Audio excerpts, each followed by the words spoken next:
অধিক হবে, সুন্দর হবে।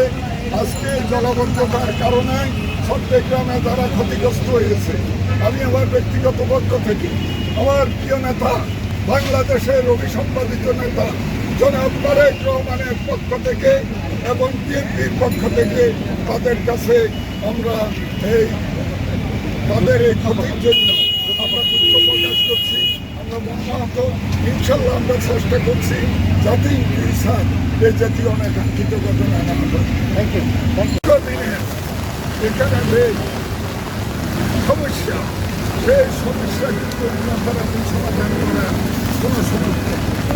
এই পরিমাণ বৃষ্টির পরও আপনি দেখেন উপরে যদি একটু বৃষ্টি বন্ধ হয়, আধা ঘন্টার ভিতরে বৃষ্টি কিন্তু চলে যায়।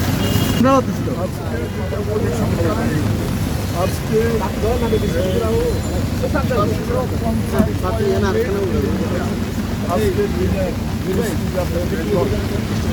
এটা 50 বছরের ইতিহাসে সর্বোচ্চ বৃষ্টিটা।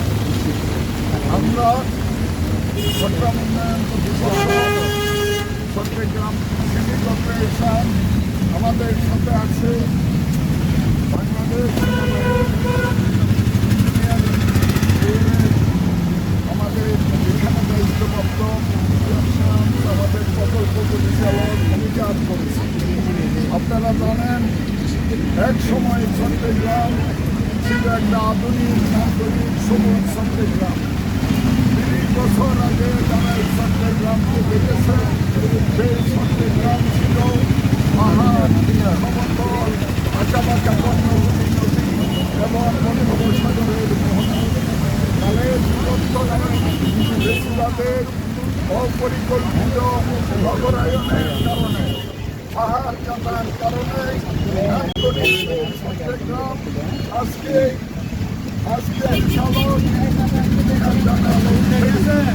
আমি যে কথাটি বলেছিলাম চেয়েছিলাম এই চট্টগ্রামে অনেকগুলো খাল চট্টগ্রাম উন্নয়ন কর্তৃপক্ষকে 36টি খাল অর্পণ করা হয়েছিল জলাবদ্ধতা নিরসনের জন্য। সেনাবাহিনী নেতৃত্বের কাছে এই অর্পণ করি। সেনাবাহিনীর তারা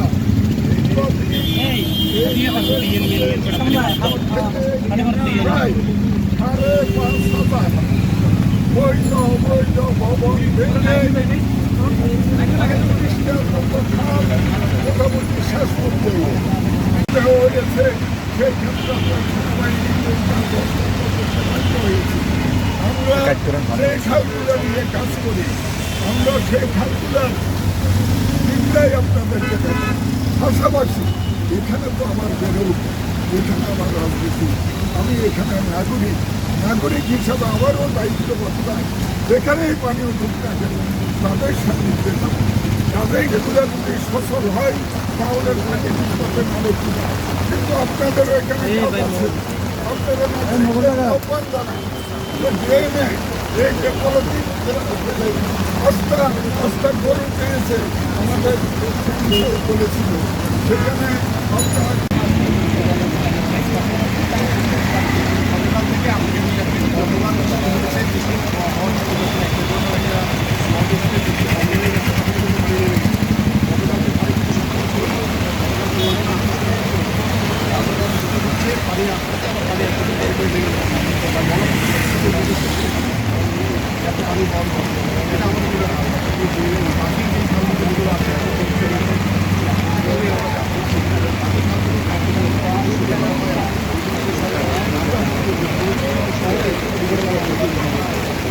Thank you.